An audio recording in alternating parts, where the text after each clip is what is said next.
بسم اللہ الرحمن الرحیم۔ السلام علیکم 5 کلاس۔ آج ہم حدیث نبوی صلی اللہ علیہ وآلہ وسلم پڑھتے ہیں۔ اس میں انہوں نے چند احادیث حضور نبی اکرم صلی اللہ علیہ وآلہ وسلم کی دی ہوئی ہیں۔ یہ احادیث بچوں آپ نے زبانی یاد کرنی ہے اور ان کو اپنی زندگی میں ان کو اپلائی کرنا ہے، یعنی اس کے مطابق اپنی زندگیاں گزارنے کی کوشش کرنی ہے۔ حضرت محمد رسول اللہ خاتم النبیین صلی اللہ علیہ وآلہ وسلم کے قول، فعل اور تقریر کو حدیث کہتے ہیں۔ قول کس کو کہتے ہیں کہ جو انہوں نے فرمایا ہے اور جو انہوں نے عمل کیا، یعنی ان کے اسوہ حسنہ کو ہم فعل کہتے ہیں، اور جو انہوں نے خطاب کیا ہے، تقاریر یعنی خطاب کیے، ان کو ہم حدیث کہتے ہیں۔ اذا جا لم تستحی فاصنع ما شئت، ترجمہ ہے کہ جب تم حیا نہ کرو تو جو چاہے کرو۔ انہوں نے کہا ہے کہ اگر تم حیا نہیں کرتے ہو تو پھر جو چاہے مرضی کرو، مجھے اس سے کوئی واسطہ نہیں، جو چاہے مرضی کرو، اور میرا آپ لوگوں سے کوئی واسطہ نہیں۔ یعنی حیا کو ہمارے اسلام میں بہت زیادہ اہمیت دی گئی ہے۔ صحیح بخاری کتاب الادب، یہ کیا ہے 6120 حدیث نمبر ہے۔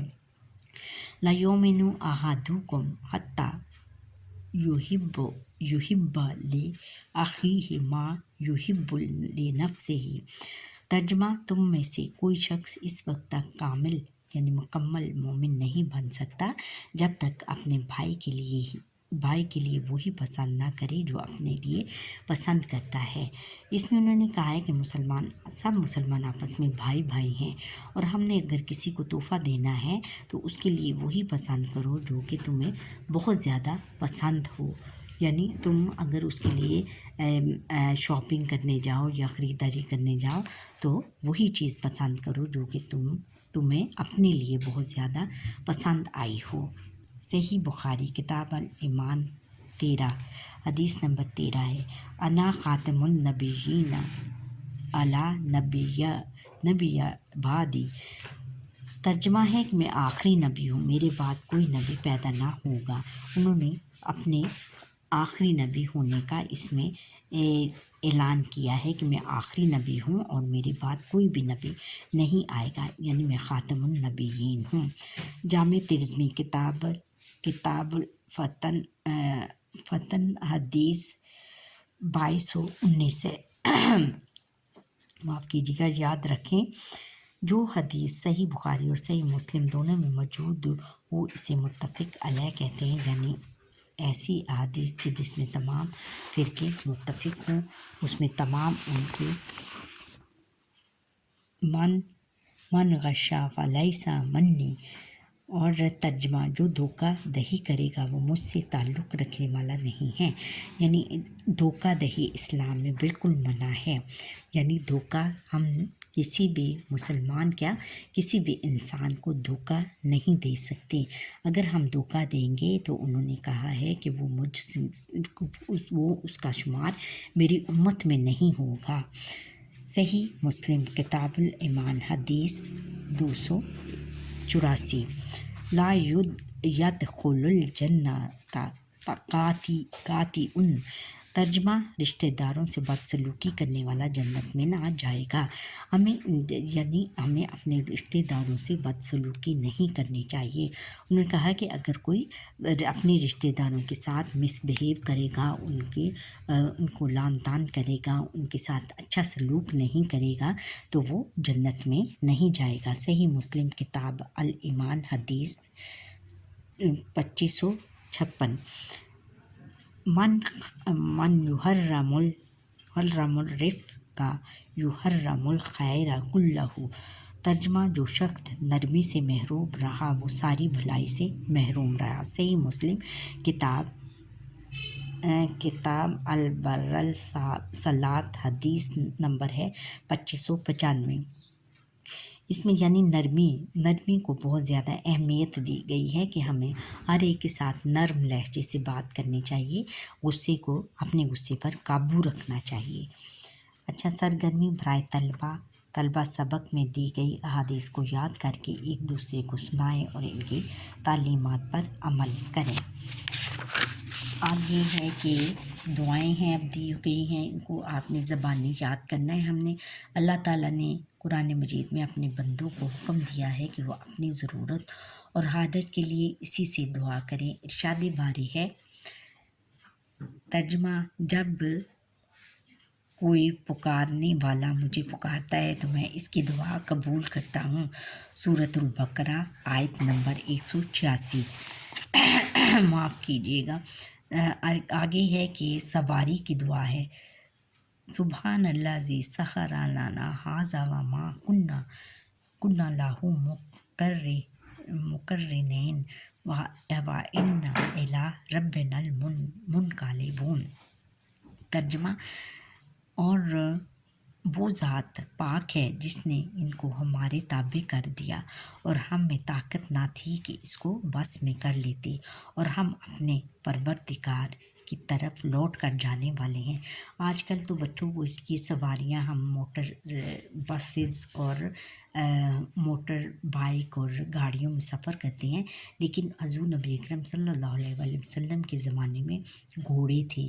گھوڑوں کو قابو کرنا بڑا مشکل تھا، اور اس میں انہوں نے کہا ہے کہ اس کو ہمارے تابع کر دیا ہے کہ ہمیں اس پر سوار ہونے کی کہ آپ نے ہمیں تابع کر دیا ہے، اور ورنہ ہمیں اس طاقت نہیں تھی کہ اس کو اپنے بس میں کر لیتے، یعنی ہم گھوڑے میں بیٹھ کر اللہ تعالیٰ سے فرماتے ہیں کہ تو نے اس کو تابع کر دیا ہے، کہ ہمیں سکھا دیا ہے کہ اس کو کیسے اپنے بس میں کرنا ہے، ورنہ ہمیں طاقت نہیں تھی کہ اس کو اپنے بس میں کر لیتے۔ گھر میں داخل ہونے کی دعا، اللہم انی اسألک خیر المولاجی و خیر المخرجی، بسم اللہ ولجنا و بسم اللہ خرجنا و علی اللہ ربنا توکلنا۔ سنن ابو داؤد کتاب الادب حدیث ہے 5096۔ ترجمہ ہے کہ اے اللہ، میں تجھ سے گھر میں داخل ہونے اور گھر سے نکلنے کی بہتری کا سوال کرتا ہوں۔ اللہ کے نام کے ساتھ ہم گھر سے داخل ہوئے اور اللہ ہی کے نام کے ساتھ ہم نکلے، اور اپنے رب پر ہم نے بھروسہ کیا۔ آگے پھر ہے کہ بسم اللہ، گھر سے نکلنے کی دعا ہے، بسم اللہ توکلت علی اللہ لا حول ولا قوۃ الا باللہ۔ سنن ابو داؤد کتاب الادب حدیث 5095۔ ترجمہ: اللہ کے نام کے ساتھ نکلتا ہوں، میں نے اللہ پر بھروسہ کیا، اور گناہوں سے بچنے اور نیکیاں کرنے کی طاقت اللہ ہی کی طرف سے ہے۔ یعنی بچوں، یہ ساری دعائیں جو ہیں آپ نے زبانی یاد کرنی ہیں، اور ان کو اپنی روزمرہ زندگی میں گھر سے نکلنے اور سفر میں جانے سے پہلے، اور گھر سے نکلنے اور گھر میں داخل ہونے اور گھر سے نکلنے سے پہلے یہ ساری دعائیں پڑھو گے تو اس طرح اللہ تعالیٰ کی خوشنودی بھی حاصل ہوگی، اور حضور نبی اکرم صلی اللہ علیہ وآلہ وسلم کی اطاعت بھی اس میں شامل ہو جائے گی۔